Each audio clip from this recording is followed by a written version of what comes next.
नमस्कार, स्वदेश एजेंडा देख रहे हैं आप और मैं हूं आपके साथ राखी। उत्तर प्रदेश में साल 2027 में होने वाले विधानसभा चुनाव से पहले राजनीतिक ध्रुवीकरण और तुष्टीकरण का खेल शुरू हो गया है। उत्तर प्रदेश में राजनेताओं के बयानों में चुनाव से पहले धर्म और राजनीति पर सियासी तापमान बढ़ने लगा है। राम मंदिर में चढ़ावा चोरी का मुद्दा गरमाया हुआ है। सरकार और विपक्ष इस मुद्दे पर आमने सामने है। ऐसे में जनसभाओं के दौरान सीएम योगी के निशाने पर विपक्ष है। योगी के ऐसे ही एक बयान ने उत्तर प्रदेश की राजनीति में एक बार फिर बवाल मचा दिया है। दरअसल मुख्यमंत्री योगी आदित्यनाथ ने अयोध्या में आयोजित एक कार्यक्रम के दौरान समाजवादी पार्टी और कांग्रेस पर तीखा हमला बोलते हुए आरोप लगाया कि पूर्ववर्ती सरकारों के समय हनुमानगढ़ी की सीढ़ियों पर नमाज पढ़वाई गई थी। उन्होंने सवाल किया कि क्या जामा मस्जिद में हनुमान चालीसा का पाठ कराया जा सकता है, जिस पर सपा ने भाजपा पर भगवान राम और हनुमान के नाम का राजनीतिक इस्तेमाल करने का आरोप लगाया। ये विवाद ऐसे समय आया है जब अयोध्या में राम मंदिर और चढ़ावा प्रबंधन को लेकर भी राजनीतिक बयानबाजी जारी है। अब 2027 के उत्तर प्रदेश विधानसभा चुनाव से पहले धर्म और आस्था से जुड़े मुद्दे फिर राजनीतिक विमर्श के केंद्र में आते दिखाई दे रहे हैं। भाजपा इसे अपनी वैचारिक राजनीति से जोड़कर पेश कर रही है, जबकि विपक्ष इसे चुनावी ध्रुवीकरण की रणनीति बता रहा है। आज इसी पर हम विस्तार से करेंगे चर्चा। उससे पहले देखिए ये रिपोर्ट।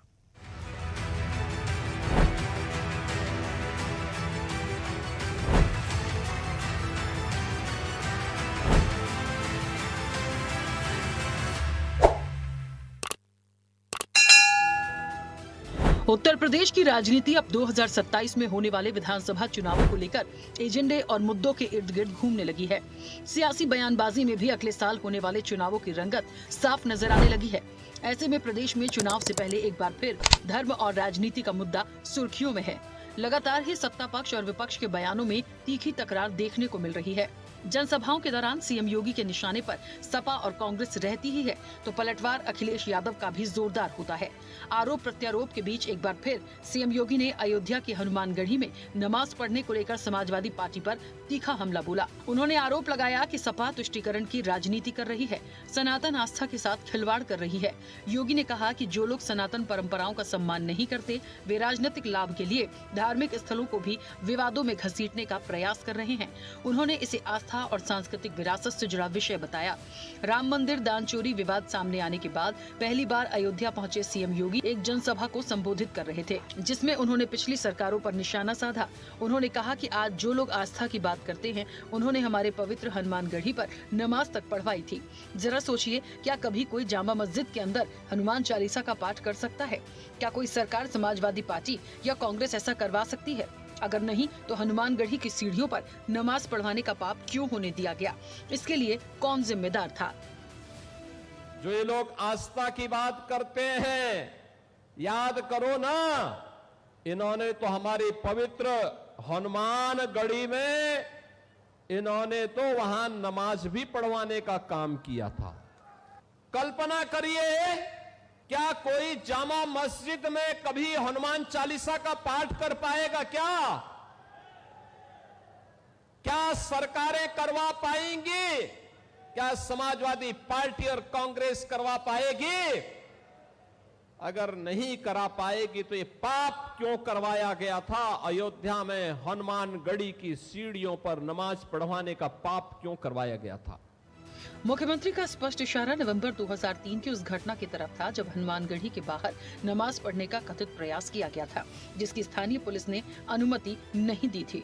उधर मामले में समाजवादी पार्टी ने मुख्यमंत्री के बयान पर पलटवार किया, कहा कि ये राम के विरोधी हैं, हनुमान के विरोधी हैं। भाजपा चुनाव नजदीक आते ही सांप्रदायिक ध्रुवीकरण की राजनीति तेज कर देती है। उधर समाजवादी पार्टी के आरोपों पर भाजपा नेताओं ने सपा का राजनीतिक एजेंडे ही नमाज को बताया। प्रदेश के मुख्यमंत्री झूठ और अनर्गल बातें करने का काम कर रहे हैं। समाजवादी पार्टी हमेशा हर धर्मों का सम्मान करती है और कभी भी हनुमानगढ़ी में या अयोध्या में राम मंदिर में हमेशा पूजा हो तो इसका हम लोग का प्रयास करते हैं। भारतीय जनता पार्टी जनता को गुमराह करने के लिए असत्य और झूठ का सहारा लेने का काम कर रही है। निश्चित रूप से जिस प्रकार से समाजवादी पार्टी और कांग्रेस पार्टी की राजनीति का एजेंडा था, उस राजनीतिक एजेंडे में नमाज ही प्रथम थी। लेकिन हमारी सरकार ने माननीय मुख्यमंत्री जी के नेतृत्व में जो हमारी परंपरा है, हमारी विरासत है, हमारी आस्था है, उसे बढ़ाने का काम किया है। और उस विरासत में और उस आस्था में हनुमान चालीसा का जो महत्व है वो जग जाहिर है, सब लोग जानते हैं। बहरहाल अब इस बयानबाजी के बाद प्रदेश की राजनीति में एक बार फिर सनातन आस्था और तुष्टीकरण को लेकर बहस तेज हो गई है। संत सनातन आस्था पर चोट है और वोट की राजनीति, सो संतों की शरण में सियासत है। दरअसल अखिलेश यादव ने पिछले दिनों शंकराचार्य अभिमुक्तेश्वरानंद से मुलाकात की थी। इस दौरान सनातन पर आए संकट, राम मंदिर में कथित चढ़ावा चोरी, गौ संरक्षण और धार्मिक विषयों के मुद्दों पर बात की थी, जिसको लेकर भी सीएम योगी आदित्यनाथ ने कहा कि जो लोग वर्षों तक सनातन आस्था का विरोध करते रहे, वे अब राजनीतिक लाभ के लिए संतों की शरण में पहुंच रहे हैं। जो आज सरकार है, भारतीय जनता पार्टी के लोग अपने स्वार्थ में समय समय पर अपनी चीज़ों को बदलते रहते हैं, अपने विचारों को बदलते रहते हैं, अपने सिद्धांतों को बदलते रहते हैं। और इस समय ऐसा है कि हर चीज़ रिकॉर्ड पर है, आर्काइव में है, हम चीज़ें देख सकते समझ सकते हैं। सनातनी बहुत दुखी हैं, गौ माता की सेवा करने वाले दुखी हैं, और इस सरकार ने कष्ट दुख दिया है। याद करिए, इसी कावड़ यात्रा को समाजवादी पार्टी की सरकार ने रोक लगा दी थी। ये कहते थे कावड़ यात्रा नहीं होनी चाहिए। ये लोग दुर्गा पूजा में रोक लगाते थे, श्री कृष्ण जन्माष्टमी नहीं मनाने देते थे। बहनों और भाइयों, अब कोई रोक नहीं लगा सकता। तो मुझे लगता है कि अब आने वाले समय में समाजवादी पार्टी के अध्यक्ष भी भगवा बाना पहन करके आपके साथ कावड़ यात्रा में शामिल होने की प्रतीक्षा कर रहे हैं। अब उनको माफी मांगनी चाहिए जो उन्होंने हनुमानगढ़ी के पवित्र धाम की सीढ़ियों पे किया था, उस पाप के लिए माफी मांगनी चाहिए। बहरहाल अब अगले साल होने वाले विधानसभा चुनाव से पहले उत्तर प्रदेश में धर्म, सनातन और हिंदुत्व का मुद्दा एक बार फिर चुनावी विमर्श के केंद्र में आता दिखाई दे रहा है। ऐसे में माना जा रहा है कि चुनाव से पहले भाजपा और सपा के बीच वैचारिक और राजनीतिक टकराव अब और तीखा हो सकता है। चैनल हेड आरपी श्रीवास्तव के साथ प्रमोद श्रीवास्तव की रिपोर्ट।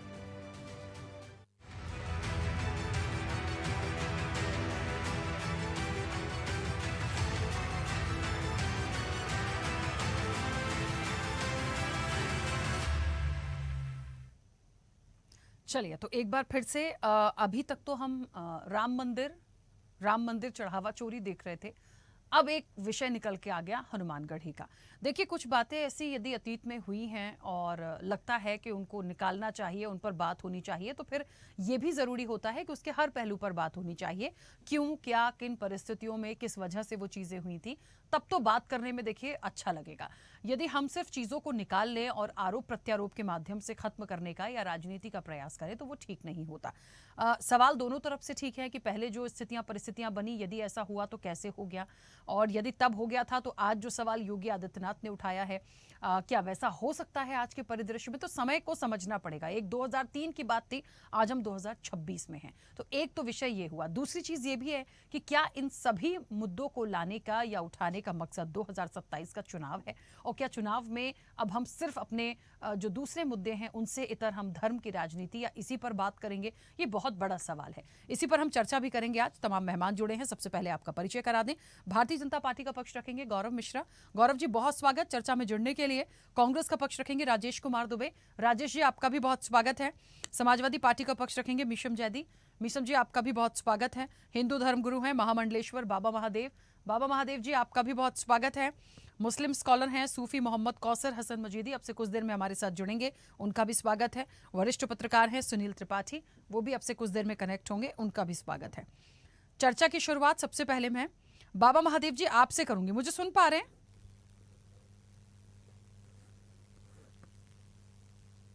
बाबा महादेव जी, मुझे सुन पा रहे हैं? जी जी, हाँ जी, हाँ। बाबा महादेव जी, राम मंदिर चढ़ावा चोरी तो चल ही रहा था, ये जो हनुमानगढ़ी को लेकर चीजें निकल कर आई हैं और इस पर जो सियासी रूप से बयानबाजी हो रही है, इसे सबसे पहले तो आप कैसे देखते हैं? एक प्रतिक्रिया। क्या चुनाव है 27 में, इसलिए इन सारे मुद्दों पर आपको ये भुनाने की कोशिश है, या इन मुद्दों को निकाल के कुछ और निशाने पे लाना है? बताना दिखाना क्या चाहते हैं राजनीतिक दल कोई भी हो? देखिए, सबसे बड़ी बात यह है कुल मिला जुला के कि चुनावी राजनीतिक पार्टियां तो हमेशा राजनीतिक लाभ देखती ही हैं, उसमें कोई दो राय नहीं। लेकिन प्रश्न ये है कि क्या हिंदुओं की भावनाओं का कोई अर्थ नहीं? क्या हिंदुओं की भावना का कोई मतलब नहीं? ये भी एक प्रश्न होता है कि जो है जो चीजें घट रही हैं आज समाज में, वो क्या संदेश दे रही हैं। आज जो चढ़ावा 10 से 15 लाख रुपया हर रोज चढ़ता था राम मंदिर में, आज वो चढ़ावा 10 से 15 के बजाय आज 1 लाख रुपया रह गया, मतलब 10% से भी कम रह गया।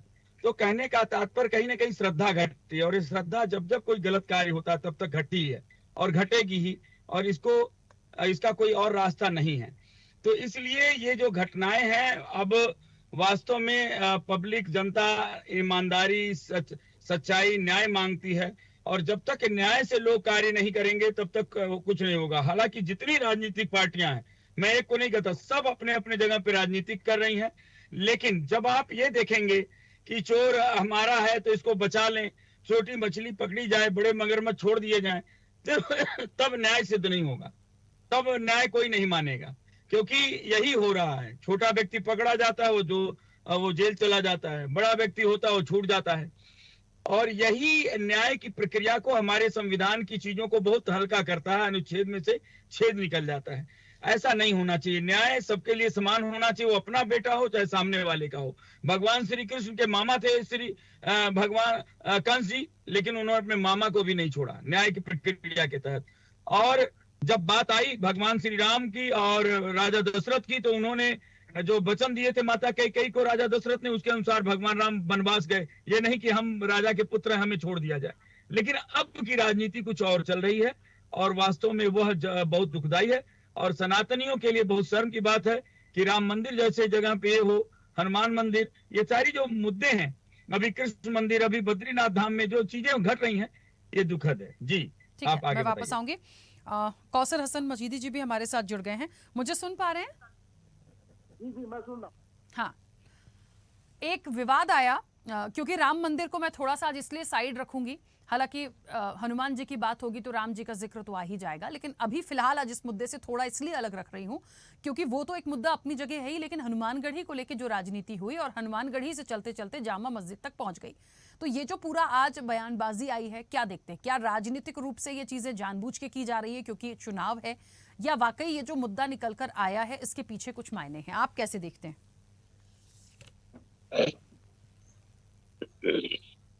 विषय क्या है, क्योंकि मुझे लग रहा है कि जो विषय मुझे बताया गया था उस पर तो कोई बात नहीं हो रही है।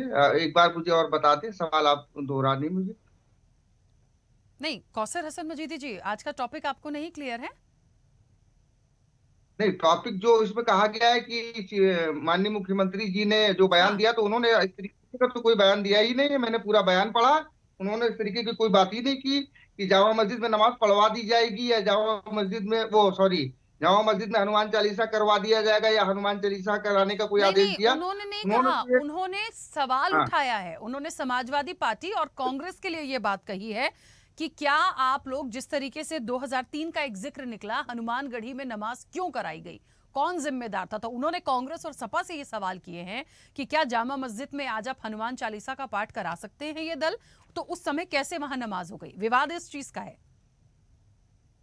देखिए राखी जी, ऐसा है ना कि जब किसी धार्मिक विषय पर कोई अपनी टांग अड़ाएगा तो जाहिर सी बात है कि उसका जवाब भी दिया जाएगा। पूर्व में अगर इस तरीके की कोई घटना की गई, मंदिर में मतलब जो है पूजा की जाएगी, मस्जिद में नमाज पढ़ी जाएगी। अब आप मंदिर में नमाज पढ़वा दोगे तो वो जिसने पढ़वाई तो उसको उस पर जवाब भी तो देना पड़ेगा ना। तो उन्होंने जो सवाल उठाया, उस सवाल उठाने में कोई दिक्कत की बात नहीं, उन्होंने बिल्कुल सही सवाल उठाया। देखिए, वो एक प्रदेश के मुख्यमंत्री होने के साथ साथ एक समाज का भी प्रतिनिधित्व करते हैं, और एक जो है बड़ी पीठ के जो है वो उत्तराधिकारी भी है, महंत भी है, और उसके साथ ही उनकी मतलब जो है उनकी अपनी भी धार्मिक आस्था है। तो अगर ये इस तरीके की बात की जा रही है तो कौन सी बुराई की बात है? उन्होंने तो स्पष्ट कहा ना कि मतलब ने किया तो जवाब तो देना पड़ेगा। जिसने ऐसा काम किया है, जो भी गलत काम करेगा उसको जवाब देना पड़ेगा। और फिर राजनीति में तो सवाल जवाब का दौर चलता ही है, तो इसमें इसको इतना हाय तौबा मचाने की कोई आवश्यकता नहीं है। मैंने उस बयान को कई बार सुना है, जिस तरीके से मेरे पास लिख करके आया और लोगों ने कहा, मैंने बयान को कई बार पढ़ा और बारीकी के साथ उसको मैंने सुना, और 2-3 बार सुना। उस पूरे बयान में किसी भी प्रकार से ऐसी कोई बात नहीं की गई है जिससे किसी संप्रदाय को या किसी धर्म को टारगेट किया गया। उन्होंने राजनीतिक बात की है, और वो एक राजनीतिक व्यक्ति है। प्रत्येक व्यक्ति को, प्रत्येक राजनीतिक को राजनीति करने का अधिकार है। इसमें कौन सी ऐसी बड़ी बात होगी?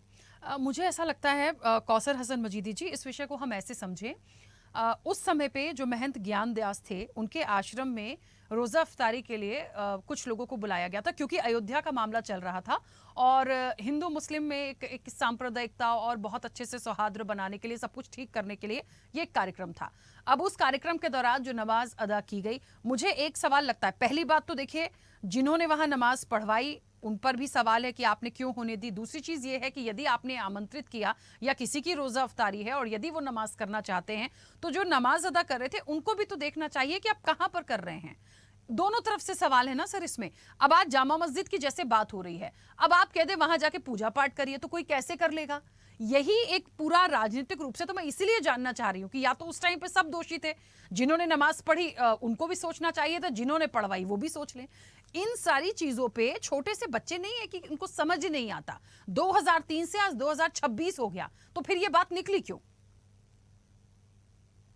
देखिए, वही तो बात मैं कह रहा हूं कि 2003 से और 2026 23 साल के वक्फे में सारी बातें आई, तो कहीं ना कहीं तो कुछ तो मतलब बात है ना कि राजनीति भाई जो उन्होंने टारगेट किया वो उन्होंने एक राजनीतिक दल को टारगेट किया। और आपने जैसा कि कहा कि वहां पर रोजा इफ्तारी करने गए थे और उनको जो है वो वहां के महंत साहब ने मतलब जो है उसको नमाज पढ़वा दी, नमाज पढ़ने की इजाजत दे दी गई, तो उसमें कोई राजनीतिक एंगल रहा होगा तभी ना। तो जो ये बात कही गई है, तो देखिए भाईचारा तो तभी पूरा होगा ना कि अब जब आप एक मतलब जो है वो मंदिर में अगर नमाज पढ़ते हैं तो जिनको बुलाया गया क्या वो इस बात की इजाजत देंगे कि वो मस्जिद में नमाज मतलब जो है वो हिंदू समाज का आयोजन कराया जाए? बराबरी तो तभी होगी ना जब दूसरे धर्मों का आयोजन किया जाए। उसी जगह पर अगर कोई दरगाह होती, खानकाह होती, वहां पर इस तरीके का काम किया जाता तो स्वागत योग्य कदम होता, लेकिन वहां पर बदले में तो ऐसा हुआ नहीं। देखिए भाईचारा जो ये सवाल उठाया जाता, कुछ ऐसी कड़वी सच्चाइयां समाज की है जिसे हमें स्वीकार करना पड़ेगा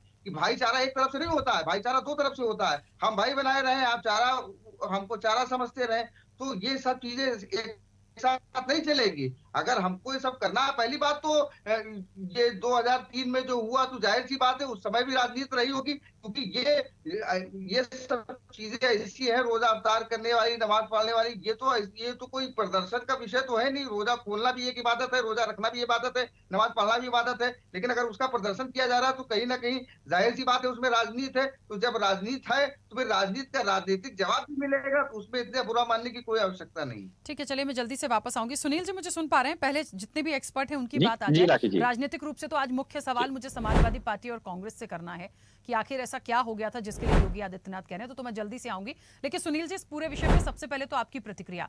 मुझे तो ऐसा लगता है कि प्रभु श्री राम के बाद क्या कमी पड़ गई थी कि हनुमानगढ़ी के पीछे पड़ गए? हमारे पास बहुत मुद्दे हैं सर राजनीति के लिए बात करने के लिए, उत्तर प्रदेश के चुनाव के लिए, क्यों ये बातें? और अब क्या वजूद है, इतना वक्त हो गया, बीच में तो कभी नहीं निकल कर आई। हमें समझना पड़ेगा इन सारी चीजों को। मकसद ये नहीं है कि योगी आदित्यनाथ जी के बयान को मैं क्रॉस करूं, या मकसद ये नहीं है कि मैं समाजवादी पार्टी या इन्होंने जो कुछ भी किया उस पर सवाल इस बात का है कि इस समय पे क्यों लगातार ये चीजें चली आ रही हैं। देखिए राखी जी, 27 चुनाव आ रहा है, बहुत कुछ चीजें निकल के आएंगी। जिस तरह से देश में धार्मिक उन्माद फैला करके राजनीति की जा रही है, और उसमें कोई दल अछूता नहीं, एक दल ऐसा नहीं है जो धार्मिक उन्माद फैला करके या धर्म की बात करके राजनीति न करता हो।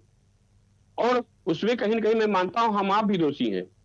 मंदिर, मस्जिद, ईदगाह, इन पर चर्चा हो रही है, लेकिन जो मूल मुद्दे जनता के हैं, चाहे महंगाई हो चाहे और कोई तमाम ऐसी चीजें हैं, उस पर कोई चर्चा नहीं करना चाह रहा है। क्योंकि 27 चुनाव आ रहा है, भारतीय जनता पार्टी भी देख रही है कि 27 चुनाव किस तरह जीता जाए। और जिस तरह से मैं देख रहा हूं कि विपक्षी दल चुनावियों के अंदर जाकर के एक सेंध लगा रहे हैं वोट की, राखी जी, उससे भी भारतीय जनता पार्टी को कहीं ना कहीं कष्ट हो रहा है। और जिसपे आप डिबेट करा रही हैं अभी, वजीर साहब ने बहुत अच्छी बात कही कि दोस्ती दोनों हाथ से होती है, एक हाथ से नहीं होती है। भाईचारा तो हम आप चाहते हैं, आपके चैनल में बैठे हमारे छोटे भाई हैं, अभी बोलेंगे सफा से, हम दोनों लोग सुख दुख में राखी जी हमेशा हाजिर रहते हैं, कोई हम लोग मनभेद मतभेद नहीं है, भले वो सपा में मैं पत्रकार हूं। ईशाम भाई हमारे परम मित्र हैं, कोई दिक्कत नहीं है। दिक्कत तो इन राजनेताओं को होती है क्योंकि इनकी दुकानें राखी जी कैसे चले, कैसे अपने घर के लोग सांसद, विधायक, मंत्री बने और उसका फायदा मिले। आम जनता कभी नहीं चाहती कि कोई दंगा हो या हमारा भाईचारा नष्ट हो। मैं बड़ा निवेदन साहब करना चाह रहा हूँ राखी जी, मैं लखनऊ में रहता हूँ, मीसम भाई भी यहीं रहते हैं, आज 7-8 साल से भारतीय जनता पार्टी सरकार उत्तर प्रदेश में है, किसी एरिया में कर्फ्यू नहीं लगा है। क्या मुस्लिम भाई चले गए कि हिंदू भाई चले गए? सब रह रहे हैं, प्यार से रह रहे हैं, कहीं दिक्कत नहीं है। लेकिन जब जाति और धर्म का उन्माद फैला करके उसका राजनीतिकरण किया जाएगा, तो राखी जी कुछ इधर भी है, कुछ उधर भी है, और इन्हीं लोगों की देन है कि अमन चैन इस देश से मिटता हुआ मुझे दिख रहा है। कुल मिलाकर एक राजनीतिक जो एजेंडे योगी के जी- रूप में देखते हैं। यही यही राखी जी, बिल्कुल यही है। अब कोई दलितों मसीहा बनना है, दलितों को वोट लेनी है, कोई अगड़ों मसीहा बनना है। मेरी ये समझ नहीं आता है कि जब कोई अगड़ा, दलित, शोषित, वंचित कष्ट में होता है, भुखमरी कंगाल पे होता है, कितने राजनेता उससे घर जाकर के उसकी मदद करते हो, बता दीजिए। मेरे पैनल में सारे लोग बैठे हुए, मैं तो पत्रकार सबको देखता हूँ। ठीक है। कोई भूख से परेशान है तो कोई रोटी ले नहीं आया, राखी जी उसको। लेकिन चूंकि चुनाव आ रहा है, इसलिए राजनीति, धर्म, जाति सब पर कहीं कहीं केंद्रित दिखाई पड़े। राखी जी एक सेकंड हमको आप दे दीजिए, हाँ। बस मैं अपनी बात हम्म। विराम करूंगा। जो मुद्दा आपने उठाया बहुत अच्छा उठाया। अभी आपने कहा भी कि राजनीति भारतीय जनता पार्टी का धर्म कर रही है तो विपक्ष भी कर रहा है। अगर उस समय जिस घटना योगी जी ने चर्चा किया है, एक तो रोजा अफ्तार हम लोग भी मनाते हैं, हमारे वहां भी कुछ मित्र ऐसे हैं जो बुलाते हैं, सब लोग बैठ आराम से रोजा अफ्तार करते हैं। लेकिन जो नमाज पढ़ने वाले व्यक्ति, जैसे मैंने कहा, बड़ी अच्छी बात है कि नमाज पढ़ने वालों को भी देख लेना चाहिए कि हम कहाँ नमाज पढ़ रहे हैं, या हमको पूजा करना तो कहाँ करना चाहिए। राखी जी आज एक दौर चल गया, आप भी देखती होंगी राखी जी, कि आदमी हवन करता है तो फोटो डाल देता है, पूजा करता है तो फोटो डाल। बहुत धार्मिक है हम। मंदिर जाता है तो वही भगवान के साथ फोटो खींच लेता है कि दुनिया जाने हम बहुत धार्मिक है। ये चलन चल चुका है, उसमें न राजनेता पीछे है न जनता पीछे है। जी राखी जी। ठीक है, चलिए मैं जल्दी से वापस आऊंगी। बस मुझे आपकी एक बात अच्छी नहीं लगी और वो मैं कह देना चाहती हूँ बहुत जल्दी से। आपने कहा कि इस तरह के विषयों के लिए हम और आप दोनों दोषी हैं, और इसलिए दोषी हैं क्योंकि इस तरह के सब्जेक्ट पे हम बात कर रहे हैं। हमें दूसरे मुद्दों पे बात करनी चाहिए। तो सुनील जी, कल ही देश की अर्थव्यवस्था पे नहीं कहा है राखी जी, मेरी बात समझिए। मैंने आप अपने लिए नहीं कहा, हम समाज के उन लोगों लेते हैं जो दोनों दोषी हैं, है ना? तो राखी जी, मुझे ऐसा लगता है मैंने आपका बात नहीं किया है। अच्छा ठीक, मुझे ऐसा लगा कि आपने कहा कि हम सब दोषी हैं, आपने तो हम कहा। इस मुद्दे को हम लेके समाज बैठे की हैं, पर बात ये कर तो रहे अपने हैं, आप हम में सब मुद्दा दोषी है। हैं। अगर कोई उन्माद फैला रहा है और हम उसमें शामिल हो रहे हैं तो हम भी दोषी हैं उसमें। मैं आपको नहीं कर रहा हूँ, आप अंता मत लीजिए, मैं क्षमा मांगता हूँ आपसे। नहीं, कोई बात नहीं। देखिए, जैसे आप लोगों को आपत्ति होती है, जी, एक दूसरे से आप लोग लड़ लेते हैं। अच्छा, मुझसे आप कोई हमारी झगड़ा नहीं बहन हैं, करेगा, ना आप मैं ऐसा किसी कह से नहीं झगड़ा सकता हूँ। करूंगी, लेकिन आपत्ति दर्ज मैं भी करा सकती हूँ, मुझे यदि कहीं कुछ लगता देखिए, है। आप इस बहन वजह हैं, से आप मैंने बुरा कहा। हाथ है हमारे ऊपर। ठीक है, ठीक है। गौरव जी मुझे सुन पा रहे हैं? जी राखी जी, आपकी आवाज हाँ, आ रही है। गौरव जी, योगी आदित्यनाथ का जो भी बयान है वो इस वक्त पे क्यों, क्या मायने, मतलब हम उसे किस तरीके से समझें? क्योंकि बाकी लोग कह रहे हैं राजनीति है, इलेक्शन है, इसलिए एक राजनीतिक रूप से सियासी एजेंडे के रूप में आप देखिए, इससे ज्यादा कुछ भी नहीं। और यदि मैं धार्मिक नजरिए से समझने की कोशिश करूं तो काफी लंबा वक्त हो गया है। क्यों इस वक्त ये बातें? क्या राम मंदिर चढ़ावा चोरी आया उसके बाद ऐसा लग रहा है कि इस तरह की कोई बात लाएंगे तो शायद एक बल मिलेगा? तो समझना चाह रही हूँ कि क्या मायने हैं। बहुत महत्वपूर्ण विषय है और निश्चित रूप से ऐसे विषयों पर चर्चा होनी चाहिए। भारतवर्ष सिविलाइजेशनल वार से जूझ रहा है 1192 ईस्वी से, और कहीं न कहीं देश का जो बहुसंख्यक मूल समाज है, सनातन हिंदू समाज है, वो सर्वथा संघर्ष करता रहा है, कभी डच से, कभी पुर्तगीज से, कभी मुगल से, कभी तुर्क से, कभी गुलाम से और कभी अंग्रेजों से। और उसके बाद जो भूरे अंग्रेज थे उनसे जूझता रहा। उन्हीं भूरे अंग्रेजों की पौध है विपक्ष में बैठी पार्टियां, चाहे कांग्रेस पार्टी हो, समाजवादी पार्टी हो, जिन्होंने बखूबी तुष्टीकरण को अपना हथियार बनाया और एक मजहब विशेष को वो सारे छूट दिए, कानून उल्लंघन करने के, दंगे करने के, सरकारी योजनाओं के लूट के, उनको पथभ्रष्ट करने के कोई ऐसे मार्ग नहीं छोड़े जो उनको छूट न मिली हो। आप ट्रैक रिकॉर्ड उठा करके देखिए तो आपको दिखाई देगा 7,000 से अधिक दंगे समाजवादी पार्टी के सरकार में हो गए। जिनको पढ़ना चाहिए था, जिनके हाथ में कंप्यूटर होना चाहिए था, उनके हाथों में कट्टे पहुंच गए। हर गली मोहल्ले में एक एक गुंडे हुआ करते थे। तो जिन्होंने इस तरह के विभाजनकारी और हिंसात्मक राजनीति को फैलाया फुलाया और सत्ता के शिखर तक पहुंचे, आज उनको दिखाई नहीं दे रहा है कि कहां से हम वापस फिर ट्रैक पर आए। तो उनको एक चीज दिखाई दे रहा है कि राम मंदिर एक ऐसा मुद्दा है जिसने भारतीय जनता पार्टी को आज 22 राज्यों में सरकार बनवा दी। उनको यह समझ में आ रहा है, इसलिए राम मंदिर को कैसे कलंकित किया जाए, कैसे उसके खिलाफ षड्यंत्र रचा जाए, इसमें पूरी विरोधी शक्तियां जो हैं वो लग गई और इस तरह से चंदा चोरी या जिसको भी आप कह लीजिए वो उठा रही हैं। जो राम के अस्तित्व को स्वीकार नहीं किए, जिन्होंने राम भक्तों के ऊपर गोलियां चलवाई, जिन्होंने उसी सरयू को रक्त से लाल कर दिया राम भक्तों के, जो डंके की चोट पर सदन के अंदर कहते रहे कि जो गुंबद पे चढ़े वो नीचे नहीं उतर पाए, उनको गोलियों से गिरा दिया गया नीचे। इस तरह की भाषा बोलने वाले आज वो राम की चिंता कर रहे हैं और राम के दान की चिंता कर रहे हैं। ये षड्यंत्र ऐसे ही लोगों का है और ऐसे षड्यंत्रकारियों का पटाक्षेप करने के लिए माननीय मुख्यमंत्री जी ने, पूज्य योगी आदित्यनाथ जी ने सत्य को उद्घाटित किया है। 2003 की उस घटना को, ऐसी ऐसी सैकड़ों घटनाएं हैं जिस तरह से इन लोगों ने खुला छूट दे रखा था, चाहे वो कांवड़ यात्रा रोकने की बात हो, राम भक्तों पर गोली चलवाने की बात हो, साधु संतों को जेल में ठूस देने की बात हो, ये सब उन सरकारों की देन है। आज उसकी दुहाई लेकर के ये चल रहे हैं, आज उनके प्रोटेक्शन में खड़े हैं, आज इनको राम भक्त याद आ रहे हैं, आज वो मंदिर की दुहाई दे रहे हैं कि हम मंदिर बनवा रहे हैं। अरे अपने पापों के प्रायश्चित के लिए मंदिर बनवा रहे हैं। मंदिर बनवाना कंपटीशन नहीं होता है, यह आस्था का विषय होता है, ये भावना का विषय होता है। इसमें करोड़ों लोगों की भावनाएं जुड़ी रहती हैं, लेकिन चढ़ावे से मंदिर के भावना और भक्तों की आस्था पर प्रभाव नहीं पड़ने वाला है। हाँ, निश्चित रूप से चंदा चोरी का ये जो प्रकरण है वो पटाक्षेप हो रहा है, एसआईटी की जांच हो रही है, लोग अंदर जा रहे हैं और कोई बचने उचने वाला नहीं है। इस बात के लिए पूरी तरह से आश्वस्त रहिए, इस सरकार में खुला खेल मुरादाबादी नहीं चलता है। जो गलत है उसके खिलाफ कानून अपना काम करता है। पूज्य योगी आदित्यनाथ जी ने बिल्कुल साफ शब्दों में कहा कि हनुमानगढ़ी में नमाज पढ़वाने और ये रोजा इफ्तारी खोलने की कवायद जिस तरह से इन लोगों ने करवाया था, जो कुकर्म करवाया था, क्या जामा मस्जिद में कोई ऐसा सोच भी सकता है क्या कि वहां हनुमान चालीसा पढ़ दिया जाए? यही तो कहा उन्होंने और यही सच्चाई जनता के सामने उद्घाटित किया।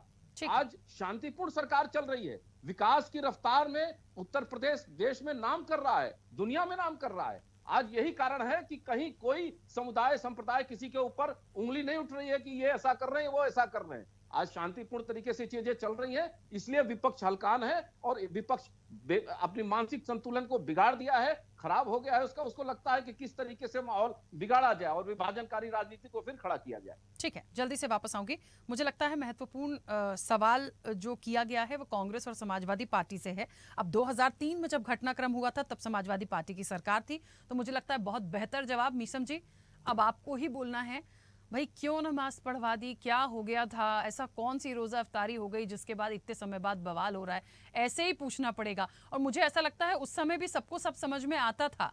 इस तरह के विषयों पर ना ऐसे आरोप प्रत्यारोप का मैं सिर्फ जवाब ही मांग पाऊंगी कि योगी आदित्यनाथ ने सीधे सीधे कहा समाजवादी पार्टी और कांग्रेस, क्योंकि आपकी सरकार थी, आप लोगों ने क्यों नमाज पढ़वाई।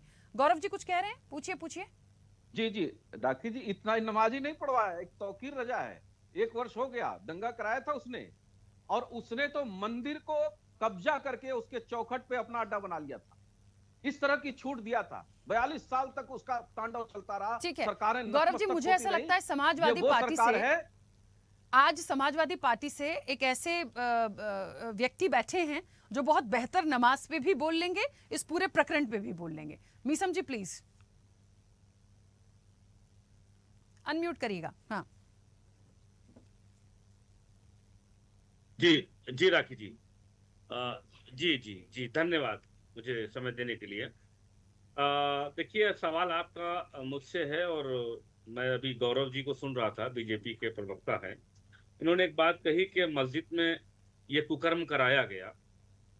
अब उनकी नज़र में इबादत अगर कुकर्म है तो कुकर्म ही कराया गया, ठीक है, मगर मंदिर का चंदा नहीं चोरी किया गया, हनुमानगढ़ी से प्रतिमाएं नहीं उठा करके ले गए, वहां पर पूजा ही करा दी गई। मगर भारतीय जनता पार्टी से हमें बड़ी उम्मीद थी कि कभी भगवान प्रभु श्री राम के दरबार में चोरी नहीं होगी, छल कपट उनके साथ नहीं करेगी।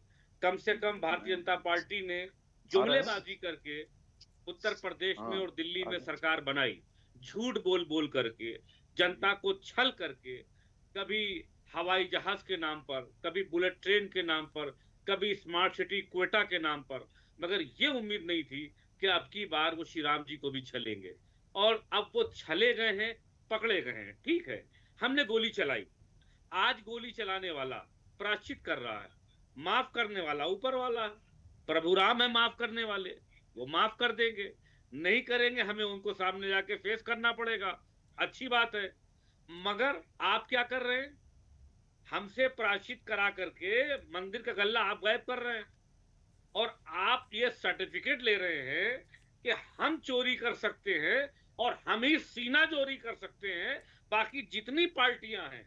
मतलब आपने क्या किया है कि आपने जो है वो प्रभु श्री राम को पेटेंट बना लिया है, यानी कि हिंदू धर्म को आपने ऐसे कैप्चर कर रखा है कि पहले तो आपने संविधान पर वार किया, उसके बाद आपने धर्म की पर आस्था पर वार किया।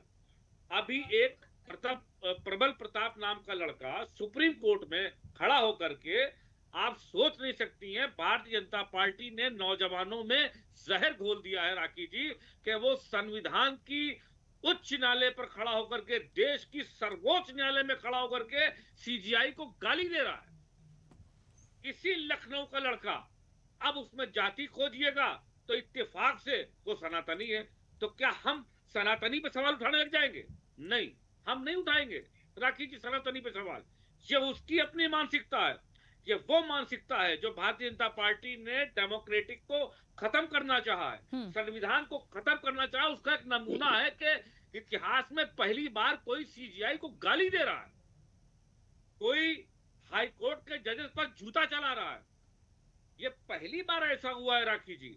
और उसके बाद क्यों? क्योंकि युवाओं में ये एहसास हो गया है कि संविधान का मतलब कुछ नहीं, ये विश्वास खत्म कराया जा रहा है। क्यों? क्योंकि सारे फैसले कोर्ट के बाहर किए जा रहे हैं। ठीक है, तो उस नौजवान को भी ये लगा, हाँ। उस नौजवान को भी एहसास हुआ कि क्यों ना ये फैसला हम भी बाहर कर ले। ठीक है, और मीसम जी, सीजीआई को मुझे गाली ये दे के दबाव बना के करा ले। मुझे ये हनुमानगढ़ी की सीढ़ियों पे जो नमाज हुई, या उस टाइम के जो महंत थे उनके आश्रम में एक्चुअली में ये कार्यक्रम था रोज़ा अफ्तारी का। मैंने बहुत इस विषय को बहुत अच्छे से देखा है पहले, उसके बाद ही मैं बात कर रही हूँ। उसके बाद जब आपत्ति हुई और उसके बाद जब तमाम चीज़ें हुई तो कहा गया कि दोबारा इस तरह की चीज़ें नहीं होंगी, तो हम एक तरह से मामला ख़त्म हो गया था। लेकिन आज यदि ये बयान उनका आया, विपक्ष पे सीधा आरोप है कि उन्होंने नमाज पढ़वाई। ठीक है, अब विपक्ष पर आरोप है क्योंकि आज आप विपक्ष में हैं, उस समय जो सरकार थी वो समाजवादी पार्टी ये नमाज राखी जी 2003 में पढ़ाई गई। ना हनुमान जी को क्रोध आया, ना राम जी को क्रोध आया, ना हनुमान जी ने कोई आपत्ति करी कि सबको कालरा हो गया, सब मर गए, ना राम जी ने कोई ऐसा उसके अंदर क्या कहते हैं भक्तों को श्राप दिया कि जो सब मर गए। आज वो भक्त जो वहां पर बैठ करके पूजा कराए थे वो भी होंगे, जिन्होंने वहां पर अफ्तारी खाई वो भी जिंदा होंगे। आप बताइए, श्री राम जी हमारे आप कहते विष्णु जी का अवतार श्री कृष्ण जी, राम जी सबरी को बेर खिला रहे हैं। आज की डेट में योगी जी होते हाथ पकड़ लेते कि आप क्यों खिला रहे हैं, इसका झूठा बेर क्यों खा रहे हैं। अरे भाई, भगवान सबके लिए हैं। पूजा, नमाज, इबादत सिर्फ एक अल्लाह, एक ईश्वर की है। वो योगी जी की, राहुल जी की, अखिलेश जी की नहीं है। बीजेपी ये क्यों नहीं समझ रही है इस बात को कि सबका मालिक एक है। अगर इससे दो दिल जुड़ जाते हैं, अगर इससे लोगों में प्यार पहुंच जाता है, और हमारे पास नजीर है कि अरब में मोहम्मद सल्लल्लाहु अलैहि वसल्लम के पास लोग आए और उन्होंने इबादत के लिए मस्जिद को मांगा और उन्होंने उनको इबादत के लिए मस्जिद दी, तो उन्होंने बीच में एक पर्दा लगाया कि हम इबादत करने के लिए यहाँ पर्दा लगा दें ताकि मुसलमानों को डिस्टर्ब ना हो। तो उन्होंने पूछा ये पर्दा क्यों लगा रहे हो? उन्होंने कहा हम इबादत करते हैं तो उसमें कुछ ढोल ताशे वगैरह अपने हम बजाते हैं, शंखनाद करते हैं, तो इसलिए आपको डिस्टर्ब ना हो। तो आपको पता है कि रसूलुल्लाह का जवाब क्या था? जो मोहम्मद सल्लल्लाहु अलैहि वसल्लम जो प्रॉफिट थे, जो इस्लाम की नींव लेके आए थे, उन्होंने कहा वो इबादत ही क्या जो दूसरे की इबादत में खलल पैदा करे। और वो इस बात पर खुश हो गए कि वाह, ये इस्लाम सिखाता है। अरे इस्लाम ये सिखाता है, धर्म ये सिखाता है राखी जी। देखिए, धर्म को धर्म की जगह पे अगर आप रहने दें और राजनीति को राजनीति की जगह पे रहने दें, ये दुनिया बहुत खूबसूरत हो जाएगी और ये लोग बहुत खूबसूरत हैं।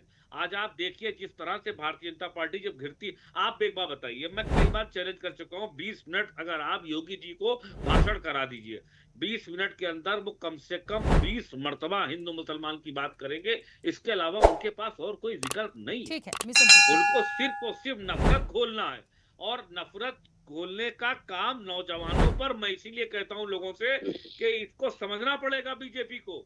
बीजेपी सिर्फ नफरत की राजनीति करके, फूट डाल करके सिर्फ राजनीति में बनी रहना चाहती है। ठीक है। अगर कोई चीज बुरी है तो उसके लिए बड़ा दिल करके आप आगे आओ, एक बाबू दूसरे को महादेव जी, एक मोहब्बत सेकंड से रुकिए, एक प्यार से सेकंड। गले लगाओ।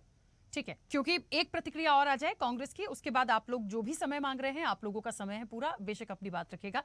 राजेश जी, मुझे सुन पा रहे हैं?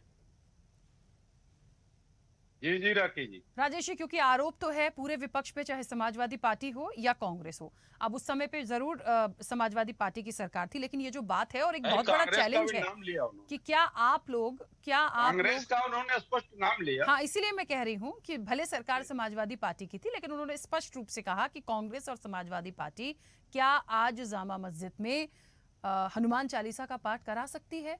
यदि नहीं करा सकती है तो उस समय पे 2003 में वहां नमाज हनुमानगढ़ी में क्यों हुई? इसको लेके बहुत बड़ा एक मुद्दा उनने छेड़ा।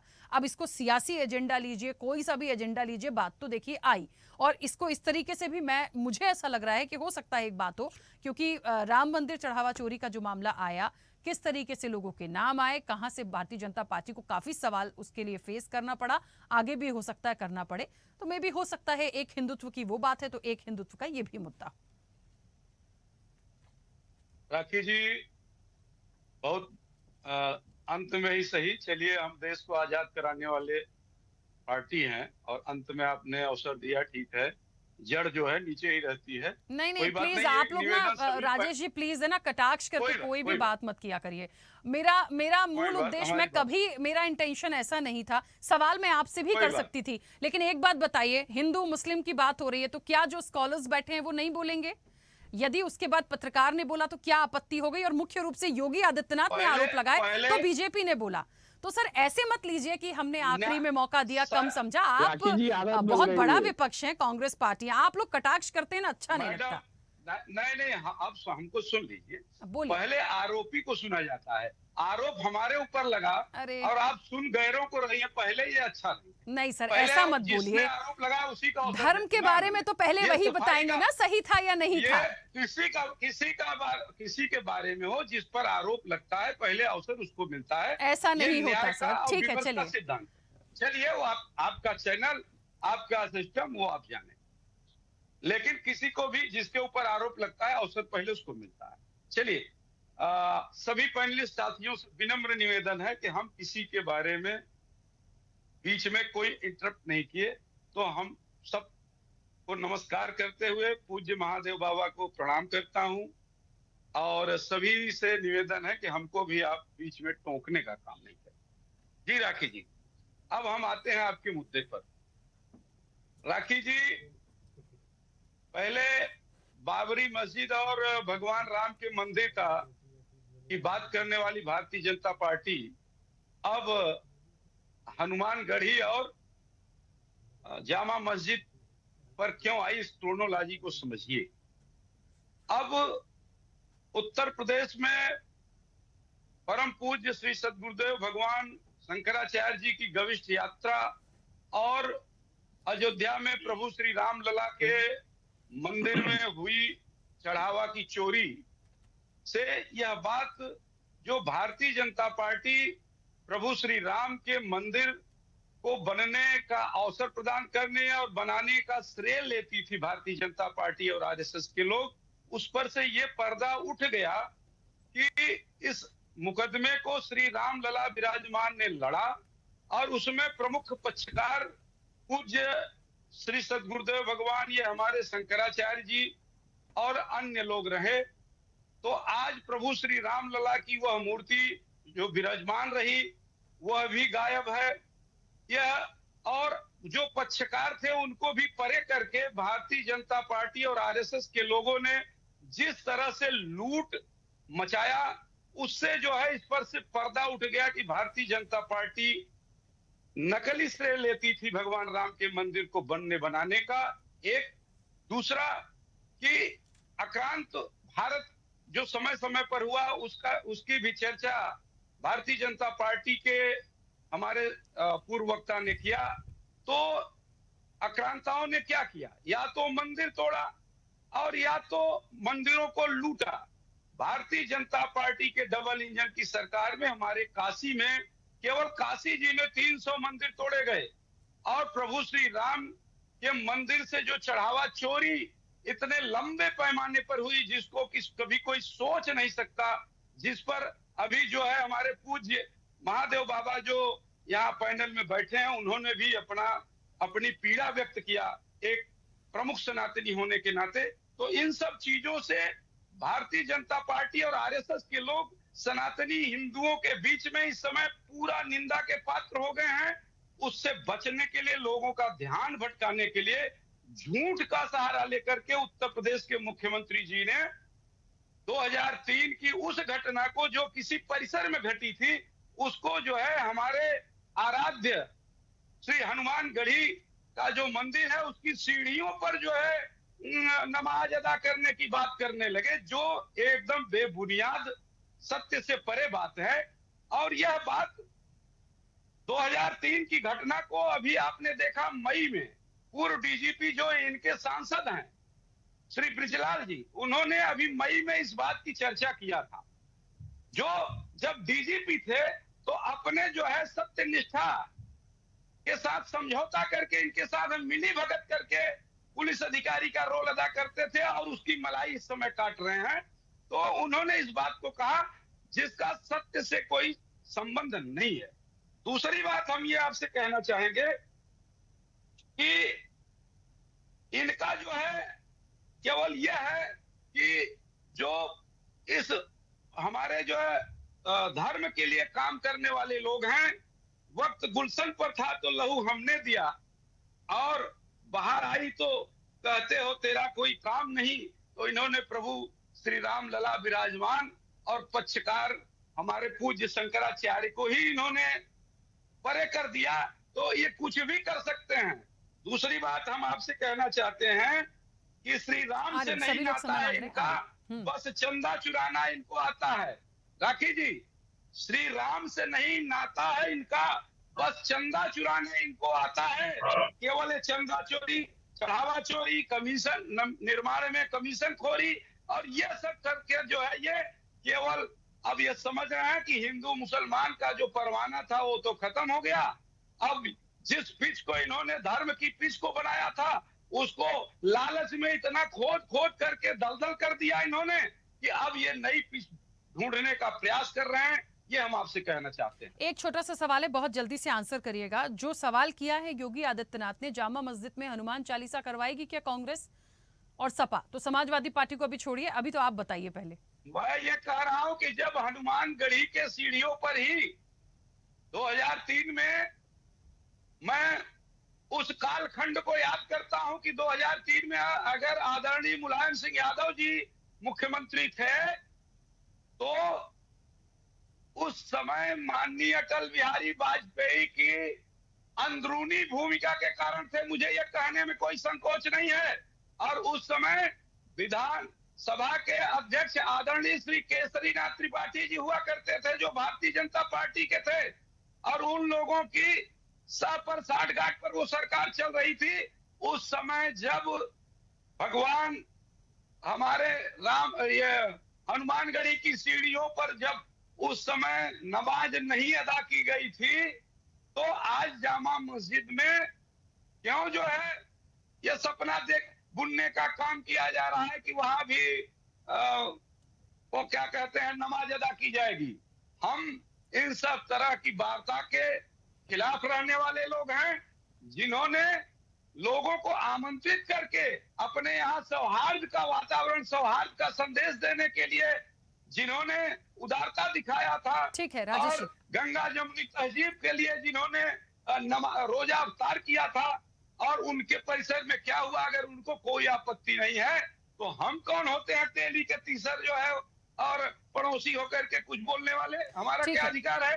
देखिए इस विषय में एक विषय में डॉक्यूमेंट हो तो उस पर चर्चा की जा सकती है। देखिए इस विषय में दो बातें बहुत स्पष्ट कर दूं। मैंने शुरुआत ही करी थी, बहुत ज्यादा शुरुआत की थी, और जब शुरुआत की थी तभी स्पष्ट कर दिया था कि उस समय पे जो वहां महंत थे ज्ञानदास, उनके आश्रम में ये हुआ था, रोज़ा अफ्तारी का कार्यक्रम था, पुलिस की कोई अनुमति वहाँ नहीं थी कि आप नमाज अदा करें। दूसरी चीज़, जो नमाजी होते हैं उन्हें भी पता होता है कि मंदिर परिसर में नमाज अदा नहीं करेंगे। अब आश्रम में जो चीज़ें हुई उस समय जिस भी रणनीति के तहत, जिस भी तहजीब के तहत ये कार्यक्रम हुआ, उस पर आज आपत्ति नहीं होनी थी, बात वहाँ ख़त्म हो जाती है। लेकिन ठीक है, यदि आज सवाल आया है तो मुझे नहीं लगता कि कोई हनुमान चालीसा का पाठ कराने जामा मस्जिद जाएगा, या जामा मस्जिद के जो करता धरता होंगे वो कभी अनुमति देंगे। भाई क्यों देंगे? मुख्य रूप से जिस धर्म का धार्मिक स्थल है वहां पे ये चीजें नहीं हो सकती हैं, बहुत स्पष्ट रूप से है। हमसे कोई कहेगा हमें आपके मंदिर में आके नमाज पढ़नी, तो मैं तो पहले पलट के पूछूंगी कि भाई साहब आप ठीक हैं, पहले तो आप तय करिए क्या आप यहाँ अपनी इबादत करेंगे, वो कबूल हो जाएगी, पहले तो इसका जवाब दे दीजिए, क्योंकि ऐसा होता ही नहीं है। मैंने बहुत सारी डिबेट्स करी हैं, बहुत एक्सपर्ट से बात की है। पहला सवाल हम कर सकते हैं। अब किसी को जब, और दूसरी चीज पॉसिबल भी नहीं है, अब मैं कह दूं कि मुझे मस्जिद में जाकर घंटी बजानी है, आरती करनी है, कैसे संभव है? तो मुझे कभी कभी ये सारी बातें बेतुकी सी लगती हैं। अब जिसने जो किया है उसे छोड़ दीजिए, क्योंकि समय की सीमा है। बहुत सारे मेहमान कुछ कहना चाहते हैं, एक एक करके जल्दी जल्दी अपनी बात रखिए। बाबा महादेव जी पहले आप। हाँ, सभी को समय दूंगी, प्लीज एक सेकेंड। बाबा महादेव जी, हाँ, जल्दी जल्दी से अपनी बात रखिएगा। देखिए, सबसे बड़ी बात है, जो मुख्य मुद्दा है वो छूट रहा है, और योगी आदित्यनाथ जी एक बहुत ही जिम्मेवार मुख्यमंत्री हैं और संत हैं, और उन्होंने अब तक जितने कार्य किए हैं बहुत सोच समझ के, बहुत अच्छे तरीके से प्रदेश का ये पदभार संभाला है। उन्होंने जो बात कहा है वो ये कहा है कि मंदिर में नमाज पढ़वाया है, क्या सौहार्द बनाने के लिए पार्टियां क्या जामा मस्जिद में नमाज पढ़ा सकती हैं? क्योंकि ये नमाज सिर्फ मंदिर में नहीं, पीछे पंजाब के कई गुरुद्वारे में भी नमाज पढ़ाया गया, और कुछ गुरुग्राम में गुरुद्वारे में भी पढ़ाया गया, ये कहकर कि सौहार्द बनेगा। लेकिन सौहार्द की बात एक तरफा हो रही होती है, एक तरफा सौहार्द की बात होती है, गलत होता है। दोनों तरफ सौहार्द होना चाहिए, सखी प्रेम दोनों तरफ पलता है, समाज जलता है, परवाना भी साथ जलता है। मैं ये कहता हूं, अगर प्रेम होना है, आप मस्जिद में, हमारा बहुत बड़ा मंदिर है, आप आइए नमाज पढ़िए, लेकिन सिर्फ मंदिर में नमाज होगा तो हमारे लोग भी नाराज होंगे कि ये कैसा सिस्टम है। तो इसलिए साथ में मस्जिद में भी हनुमान चालीसा हो, तभी सौहार्द बढ़ेगा। लेकिन ऐसा नहीं होता तो प्रश्न उठता है, और इसी प्रश्न को योगी आदित्यनाथ जी ने कहा है। मैं इतना समझता हूं, आगे आप लोग जिम्मेवार है, राखी जी आगे आप। बिल्कुल, लेकिन महाराज जी मुझे ये बताइए ना, ये संभव नहीं है। इस्लाम साफ कहता है, आप कहीं भी ऐसी जगह पे मस्जिद, आपको नमाज करनी है, आप मस्जिद में ही अदा करेंगे नमाज, आप हर कहीं जाके नमाज अदा नहीं कर सकते ना। आप सोचिए, तो किसी भी मंदिर परिसर में कैसे कबूल हो जाएगी आपकी दुआ? ये तो बहुत स्पष्ट रूप से है, तो ये तो वो भी सोचे ना, बहुत स्पष्ट रूप से है। अरे ऐसा कैसा सौहार्द है? और बनाना है तो ठीक है, किसी को मना ही नहीं है, लेकिन ये तो सामने वाला व्यक्ति भी सोचे। मैं इतना खुल के इस पर बात रख रही हूँ, मुझे लगता है अपने आप में समझदारी का विषय है। हाँ, मीसम जी कुछ कह रहे हैं, बोलिए। काशी की दीवारें कह रही हैं कि वो मंदिर था, लेकिन आज वहां पर ज्ञानवापी मस्जिद, ज्ञानवापी उर्दू में कोई शब्द ही नहीं है, लेकिन है मस्जिद। ठीक है, हाँ मीसम जी थोड़ा जल्दी जल्दी से। हाँ देखिए राखी जी, योगी जी धर्म में इतना अंधे हो गए हैं कि उनको कुछ पता ही नहीं है कि आगा पीछा क्या बोल रहे हैं। आप एक बात बताइए, सुनील भाई हमारे बहुत अच्छे दोस्त, हमारे बड़े भाई हैं, मैं इनको बड़े भाई की तरह मानता हूँ, ठीक है, मगर आप ये बताइए कि क्या मैं इनका सरनेम में बच्चों के क्या अपना सरनेम लगा करके स्कूल में उनकी मार्कशीट में अपना नाम रख सकता हूँ? आप बताइए कि स्कूल में मैं कहूँ मैं इतना अच्छा दोस्त हूँ सुनील भाई का कि उनके बेटों की जगह सन ऑफ में मेरा नाम लिख दीजिए, और मेरे दोस्त है वो बुरा नहीं मानेंगे, ये इलॉजिकल है। पहली चीज। दूसरी चीज ये है कि आपने मंदिर में जब आप नमाज पढ़ने जाते हो तो अगर गए भी पढ़ने के लिए तो मंदिर में मूर्ति रखी है, और जब मूर्ति सामने होती है तो वहां पर नमाज नहीं पढ़ी जा सकती। ये एक तरीका है, क्योंकि हम जो है निरंकार की पूजा करते हैं, और हिंदू धर्म निरंकार की पूजा करता है बहुत जगहों पर, मगर हम वहां नमाज नहीं पढ़ सकते हैं। उसी तरह से आपने एक बात बहुत अच्छी कही कि हम पहले यही पूछेंगे कि भैया ये बताओ कि तुम्हारी ये आस्था है कि यहाँ तुमको हनुमान जी दे देंगे।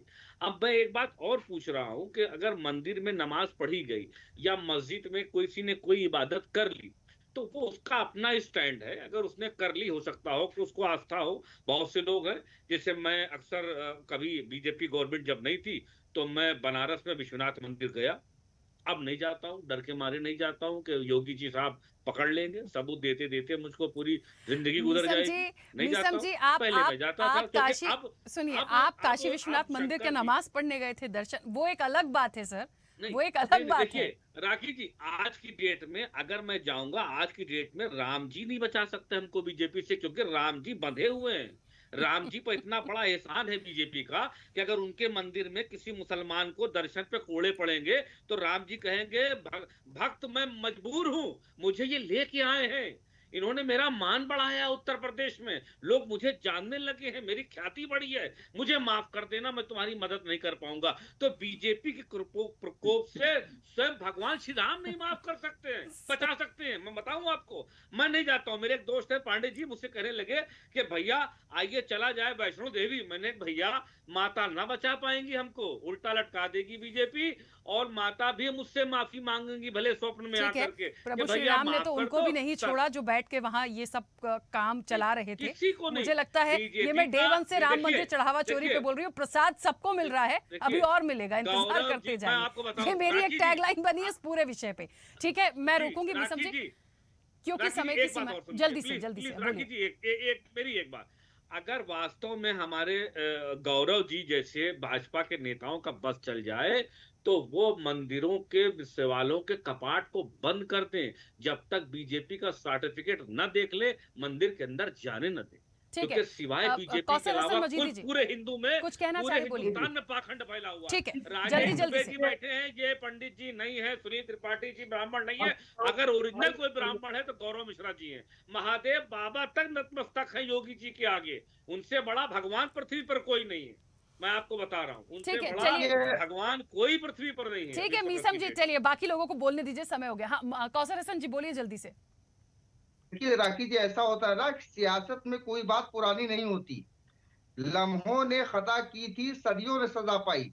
ये बात बिल्कुल हकीकत है कि इन सियासतदानों ने जिस तरीके से मुसलमानों के नाम पर अपनी सियासत की है, कहीं पे गंगा जमुनी तहजीब के नाम पर, कहीं किसी के नाम पर, कहीं किसी के नाम पर, आज उसका फल आप मुसलमानों को भुगतना पड़ रहा है। इस बात को समझने की जरूरत है। देखिए, नमाज जैसी इबादत को कुकर्म कहा जाना, तो इसका जितना भी जो भी मामला जाएगा ये उन्हीं सियासतदानों पर जाएगा जिन्होंने इसको खेल तमाशा बना दिया। बिल्कुल जाहिर सी बात है कि मंदिर में आप बुला करके रोजा अवतार करा रहे हैं, या उसमें जाहिर सी बात है उसमें कोई सियासतदान इसमें शामिल रहा होगा। तो जब इस तरीके की चीजें होंगी तो पलट करके पलटवार भी होगा, और उसमें तमाम तरीके की बातें होंगी। जब तमाम तरीके की बातें होंगी तो फिर लोग ये कहेंगे हमारी भावना आहत होगी, हमारी भावना आहत होगी, हमारी भावना आहत होगी। सियासतदानों को ये चाहिए कि वो अपनी हुदूद में रहे, अपनी हदों पे रहे, मजहब को इसके कार्ड के रूप में इस्तेमाल न करें। सबसे और दूसरी बात यह कि जो इफ्तार पार्टियों का दौर है, उसमें इफ्तार पार्टियों में जो सियासी इफ्तार पार्टियां होती है उनमें वही लोग जाते हैं ज्यादातर जो रोजा नहीं रखते हैं, और जो रोजदार होता है वो अपने घरों में रोजा खोलता है। इस तरीके की चीजों पर पूरी तरीके से हमारे मजहबी रहनुमाओं को, इन सियासी जमातों को पूरी तंबी करनी चाहिए कि अपनी अपनी हदों में रहो, अपनी लिमिट में रहो, हमारे दायरे में आने की जरूरत नहीं। क्योंकि आपके कामों की वजह से इस्लाम बदनाम होता है, मुसलमान बदनाम होते हैं, और आज का वो दौर नहीं है कि जरा जरा सी बात पर लेकर के वो लंबे चौड़े स्पष्टीकरण दिए जाए, और स्पष्टीकरण में जिस तरीके की बातें आती हैं उन बातों से भी माहौल खराब होता है। राखी जी, कल अब सारे मुसलमान मिल के एफिडेविट दे दें कि हम हलफनामा दे दें कि हम सिर्फ बीजेपी को वोट देंगे। यही योगी जी पूरे हिंदुस्तान में कहते घूमेंगे, हिंदू मुसलमान में कोई फर्क नहीं है, ये हम ही से कन्वर्ट होकर के हमारे भाई भाई हैं। सुनील जी कुछ कहना चाह रहे थे? ठीक है, एक सेकंड जल्दी से प्रतिक्रिया है सुनील राखी जी। मुझे बड़ा अफसोस हो रहा, एक कबीरदास जी का दोहा याद आ गया कि हिंदू कहे मुझे राम प्यारा, तो रख कहे रही माना, आपस में तो लड़ लड़ मर गए मरम न काबू जाना। ये हिंदू मुसलमान के सैकड़ों साल से मामला चला आ रहा है, और आज भी ये निपटा नहीं। राखी जी, जो पुजारी है, जो नमाजी है, वो सबके कल्याण की बात करता है, चाहे इस्लाम हो चाहे हमारा सनातन हो। सुनील भाई, हम किसी को हालांकि सुनील भाई, लड़ाई धर्म अधर्म की है, हिंदू मुसलमान में कभी हुई नहीं। राम जी की लड़ाई रावण जी से हुई, श्री कृष्ण जी की लड़ाई कंस से हुई। मतलब इतिहास में कभी हिंदू मुसलमान लड़े ही नहीं। ठीक है मीसम जी प्लीज कंप्लीट करिए जल्दी से। लड़ने अरब में गए। ठीक है लड़ाई धर्म अधर्म मीसम जी, ठीक है रुकिए। हिंदुस्तान में हिंदू मुसलमान की लड़ाई, अरे उनको बोलने दीजिए, गौरव जी भी बोलेंगे सर, प्लीज समय देना मेरा सबको अधिकार है, लेकिन मेरा प्रोटोकॉल हमेशा टूट जाता है सर, टाइम खत्म हो जाता है, लेकिन आप लोग की बातें खत्म नहीं होती। रुकिए रुकिए प्लीज रुकिए। राखी जी आज हमारे पूज्य शंकराचार्य जी सबको याद आ रहे हैं, अभी मुक्तोरानंद जी, लेकिन करपात्री जी क्या कौन थे? उनके साथ क्या हुआ था? दुबे जी कम से कम आप तो ना कहिए। पाल घर में जो संतों साथ व्यवहार किया था महाराष्ट्र में, वो कौन थे? लेकिन चूंकि अब चुनाव आ रहा है, किसी शंकराचार्य जी प्यारे होंगे तो किसी को अंबेडकर जी प्यारे होंगे, लेकिन वास्तव में जो राखी जी जमीनी अंबेडकर हैं, जिनके सर पर छत नहीं है, उनकी चर्चा कोई नहीं करता है। बस मैं ये कहना चाहूंगा। और महादेव बाबा प्रणाम कर रहा हूं, मैं भूल गया था, पहली बात देख नहीं पाया था, इसे क्षमा चाहूंगा जी। ठीक है, गौरव जी अपनी बात रखिएगा जल्दी से। जी जी राखी जी, देखिए बहुत तरह की यहाँ बातें हुई और डर की बात हुई, तो ये डर अच्छा है। और दूसरी सबसे महत्वपूर्ण बात, आज रामद्रोही जो हैं वो राम की चौखट पे नाक रगड़ते हुए दिखाई दे रहे हैं, राम का सहारा लेते हुए दिखाई दे रहे हैं। और लंबे लंबे जो प्रवचन झाड़ने वाले लोग हैं यहाँ पर, हिंदू मुस्लिम एकता की बात कर रहे हैं। जब डायरेक्ट एक्शन हुआ था, सोहरावर्दी ने किया था ना, तो उस समय रोजा चल रहा था। अरे शांत रहो यार, तुम्हारे मैं नहीं बोल रहा था, मैं नहीं बोल रहा था आपने। मिसम जी रुकिए, बोलने दीजिए। देखिए वो उन्होंने इंटरप्ट नहीं किया, ये गलत बात होती है। इस तरीके से बात करिएगा तो मैं नहीं बात करूंगा। नहीं मिसम जी, नहीं प्लीज, गलत बात है। देखिए ये अच्छी बात नहीं है, बीच में टोकने का कोई अधिकार नहीं। मिसम जी वो आपके बीच में नहीं बोले थे, और सबको अपना बात रखने की अधिकार। बहुत नहीं प्लीज, सुनने का भी मादा रखिए, सुनने का भी मादा रखिए। मीसम जी आप कभी नहीं करते, ऐसा मत करिए, अच्छी बात नहीं है, प्लीज अच्छी बात नहीं है। चल जाएगी आपको, चिंता मत करिए, चिंता मत करिए, आपको आपकी हैसियत पता चल जाएगी, आपको हैसियत पता चल जाएगी, आपको चिंता करने की जरूरत नहीं है। सोहरावर्दी ने जब डायरेक्ट एक्शन किया था तो उस समय रोजा चल रहा था, उस समय रोजा अफ्तारी चल रही थी और हिंदुओं को काट दिया गया। कश्मीर समाजवादी पार्टी को म्यूट करिए, अलग कर दिया गया। हिंदू मुस्लिम एकता की बात कर रहे हैं। आज कोई एक दंगा नहीं हुआ है, क्योंकि ऐसे दंगाई डरे हुए दिखाई दे रहे हैं, जो टीवी पे बैठ करके अपने डर का सर्टिफिकेट दे रहे हैं। ऐसे दंगाई टीवी पे बैठकर अपने डर का प्रमाण पत्र प्रस्तुत कर रहे हैं। यही पूज्य योगी आदित्यनाथ जी की और भाजपा की डबल इंजन सरकार का यह सनद प्रमाण है, जो साफ साफ दिखाई दे रहा है। जो सुनने का मादा नहीं रखना है, जो सुनने की हैसियत नहीं रख रहा है, इनको सुनने की औकात नहीं है, प्रवचन दे रहे हैं दुनिया भर का। राखी जी ये तरीका ठीक नहीं है, ये तरीका ठीक नहीं है। इनका जो खुला खेल चलता था वो उस पर प्रतिबंध लग गया है, वो साफ दिखाई दे रहा है। वो बेचैनी, वो डर, वो भय सब दिखाई दे रहा है। ये काशी बाबरी में ये ज्ञानवापी मस्जिद में गए थे, अब नहीं जाते हैं डर के मारे। हाँ बिल्कुल, गलत जगहों पर नहीं जाना चाहिए, विवादास्पद जगहों पर नहीं जाना चाहिए। जहां कब्जा किया था आक्रांताओं ने, उसको छुड़ाने का काम, उसके लिए संघर्ष करने का काम भारतीय जनता पार्टी करती चली आ रही है और करेगी भी आगे। इसलिए आप चिल्लाते रहो, झूठा प्रोपेगेंडा करते रहो, उससे कोई फर्क नहीं पड़ना है। चलिए अच्छी बात है, सबको अपना बात रखने का अधिकार है, सब अपनी बात रखें, जैसा जो भी है पब्लिक डोमेन में जाता है। यहाँ राजेश जी बोल लीजिए जल्दी से। पचा नहीं पाए, सुनने की औकात नहीं है, सुनने की हैसियत नहीं है, केवल बक बक बक बक प्रवचन कर रहे हैं, उतना प्रवचन भी नहीं आ रहा है बोलने का। राजेश जी जल्दी से कंप्लीट करिए, खाली इधर से उधर की बात कर रहे हैं। राजेश जी अरे पूरे दुनिया बोलिए, जल्दी बोलिए, चिंता करिए, जी अपनी चिंता करिए। राखी जी मैं बोलूं? हाँ बोलिए, जल्दी से बोलिए। जी राखी जी, जो अयोध्या में 2003 में नमाज अदा की गई और वो वहां के महंत विशेष द्वारा अपने परिषद में कराया गया, न कि कांग्रेस और सपा ने कराया था, इसलिए उसको कांग्रेस और सपा के साथ जोड़ना, ये हम समझते हैं कि योगी जी को जो उन्होंने कहा उचित नहीं है। दूसरा, हमारे भारतीय जनता पार्टी के प्रवक्ता जी मिश्रा जी ने ये कहा कि राम मंदिर में जो चढ़ावा के चोरी हुआ उसको जो हम लोग उठा रहे हैं हिंदू धर्मावलंबी होने के नाते और राजनीति में भी संयोग से हैं, तो उसको ये कह रहे हैं कि हम राम मंदिर को कलंकित कर रहे हैं। अरे हम राम मंदिर को कलंकित कर रहे हैं कि कर्म लोगों का कलंकित करता है? बिल्कुल कर रहे हैं। आपको राम से क्या लेना देना? आपको राम से क्या लेना देना? आप तो कहते राम काल्पनिक है, आपने तो कहा था राम काल्पनिक है, आपने तो कहा राम काल्पनिक है। जो राम सेतु तोड़वाने का आदेश दे दिया, आपको कब से राम याद आने लगे भाई? आपको कब से राम याद आने लगे? प्रभु श्री राम निष्कलंक थे, आज भी हैं, और प्रभु श्री राम जो अरे रामलला आपको तो कोई नैतिक अधिकार भी नहीं है, वहाँ जीते थे भगवान राम और की बात उनको करने का वो नैतिक पक्षकार अधिकार नहीं है। हमारे भगवान जाइए पूज्य कपिल श्री सिब्बल से पूछे, पहले शंकराचार्य उसके जी लिए जो माफी है मांगिए, मुकदमा लड़ करके लाए थे, पहले वो उसके लिए माफी निष्कलंक मांगिए रहे आप, और पहले निष्कलंक माफी रहेंगे। मांगिए कि राम इसलिए काल्पनिक अपने है, राम तो कलंक हुए ही को, नहीं, कुकर्म को राम सेतु राममंदिर से तोड़ मत देना जोड़िए। चाहिए। चलिए गौरव जी, अरे ठीक गौरव है, जी, राजेश जी, ठीक देखिए है। एक तो समय बहुत हो गया है, ये विषय ऐसा है ये खत्म नहीं जी। होगा।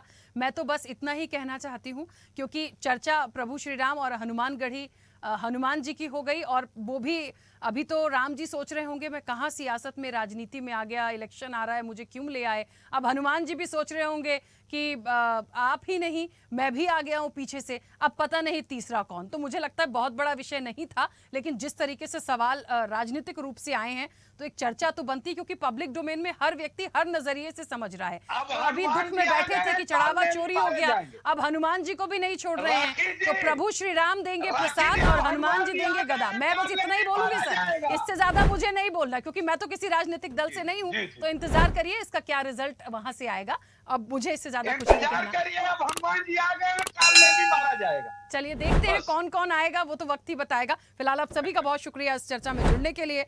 तो देखिए सियासत के राम हो गए और अब सियासत के हनुमान भी हो गए, और जिस तरीके से बात निकाली गई है 2003 की, देखिए सवाल तो जायज है। अब राजनीतिक रूप से चढ़ावा चोरी हुआ, आरोप लगे, थोड़ी सी परेशानी हुई है, तो कुछ ना कुछ मुद्दा तो चाहिए था, वहां से भी चीजें आई हैं। एक तरह से सही भी है, क्योंकि उस टाइम पे जो भी चीजें हुई थी, क्या आप मंदिर परिसर में नमाज अदा करा सकते हैं, क्यों कराई गई, किस स्थिति में कराई गई, जो भी वजह दी गई तो या तो उसको खत्म कर दीजिए। एक विषय आता है, दूसरा विषय दूसरी तरफ से खड़ा हो जाता है। क्या हम चुनाव के लिए दूसरे मुद्दों से भटककर इन सारी चीजों पर जाएंगे, क्या मायने हैं, क्यों इस तरह की बातें हैं, और अब अगला कौन होगा, ये एक मुझे लगता है बड़ा सवाल हो जाएगा धार्मिक दृष्टि से, यदि हम सोचने की कोशिश करें तो। चर्चा में इतना ही, बने रहिए स्वदेश न्यूज के साथ। सबसे पहले देश। ऐसे ही वीडियोस के लिए लाइक करें, शेयर करें, फॉलो करें, YouTube पर जाकर सब्सक्राइब कर बेल आइकन दबाना ना भूलें, और ताजा अपडेट्स के लिए स्वदेशलाइव.com पर जरूर जाएं।